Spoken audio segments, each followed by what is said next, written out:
Heavenly Father, hide me behind the cross and let me in all of you. Let the words of my mouth, the meditation of my heart be acceptable in thy sight. O Lord, my strength and my redeemer. In Jesus' name I pray. Amen. Hallelujah. Yes. Thank you, Lord.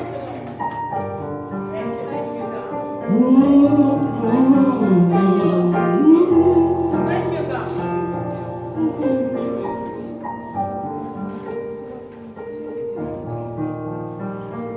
The Lord is the portion of mine inheritance. Thank you, Lord. And of my cup. Thou maintainest my lot. Yes. 11 of Psalm 16 says, Thou wilt show me the path of life. In thy presence is fullness of joy. At thy right hand there are pleasures forevermore. Does that sound familiar? Because that was the text from last week. All right. Remember last week we learned and it was established that we've got to change the way we think. Yes. That we must look at our life and we must stop saying, I'm gonna be blessed. I'm going to. And we've got to change that to realize that we are blessed.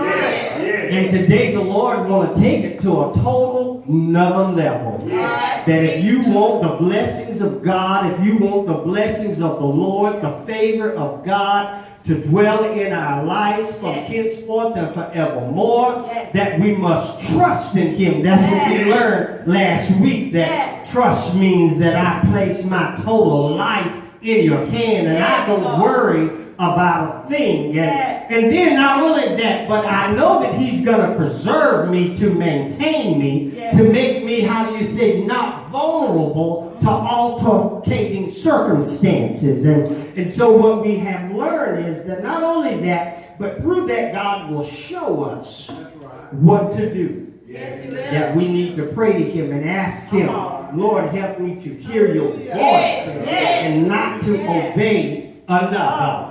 Now, we're going to another level here, because in this particular Proverbs, we know that a lot of times Solomon didn't just write something and it means exactly what it says on the surface, but he calls us to think and to dwell within ourselves. What is the hidden or the deep meaning in this? Now, I want you to understand, I'm not talking about your tithes. We've preached and we've heard about tithes, giving 10% of that we earn.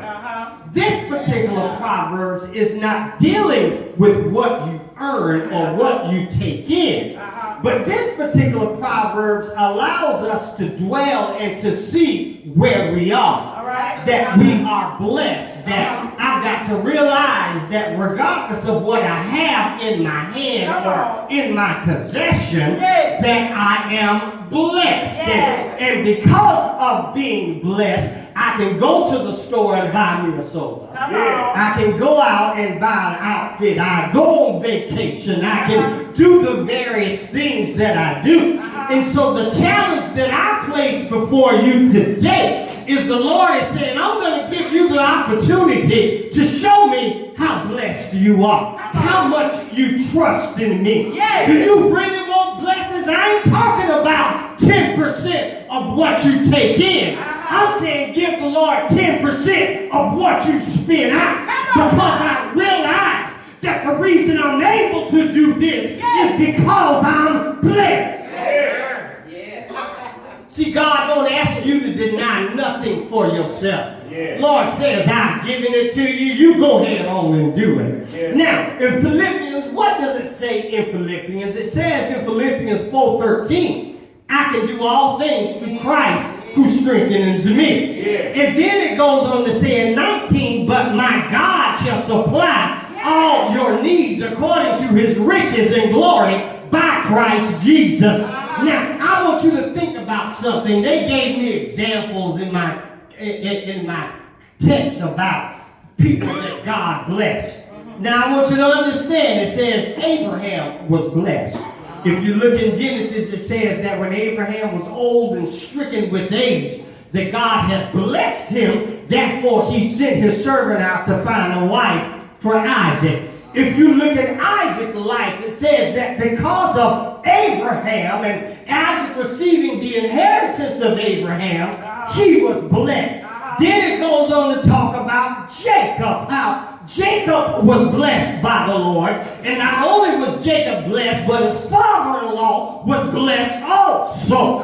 So when you look around, you'll find that God says, what I want you to do is realize that the impact you have on society around you and those that come after you, that by your giving it sets an example of what blessed people do. Blessed people don't hold on to as if it's their last. Blessed people give because I know it's not the end, but the beginning. That's right. Yeah. So the Lord says, what I want you to do is I want you to give. Yes. 10% of what you spend. Now, that's what offering is. In the book of Malachi, in chapter 1, that's what he's talking about. He's not talking about tithes. He's talking about offerings. He's saying, don't give the governor sick animals. You don't do that. Don't give it to me. You give him the best. I want the best of the best. Don't hold on to the best because you think that's all you got. Because when you give me your best, I promise to what? Give unto you. Pressed down, shaken together, and running over shall men give unto your bosom. Now he goes on to say, I've already supplied your need. He has already given you a covering. I have already put you under the hedge of my protection. So what I need you to do now is demonstrate how blessed you are by what you offer. That's what it's talking about. It's not talking about somebody who talking about I'm gonna be blessed. It's talking about somebody who decided in the morning, you know, the next I'm gonna decide tonight, but I'm gonna eat lunch tomorrow. See, how many of us are playing? You know, we plan vacations and things all down the road. And the Lord says, I want you to realize the reason you can do that is because you are blessed. And it's going to change the way we think. So I challenge you. I challenge you. Save your dimes. All you're asking for is a dime out of dollar. Save your dimes. See? Go make this easy for you. You know how you get your dimes?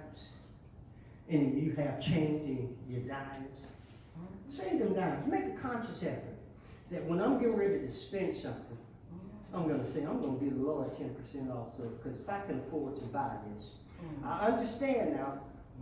Do you understand what we're saying? We're not saying not to tithe.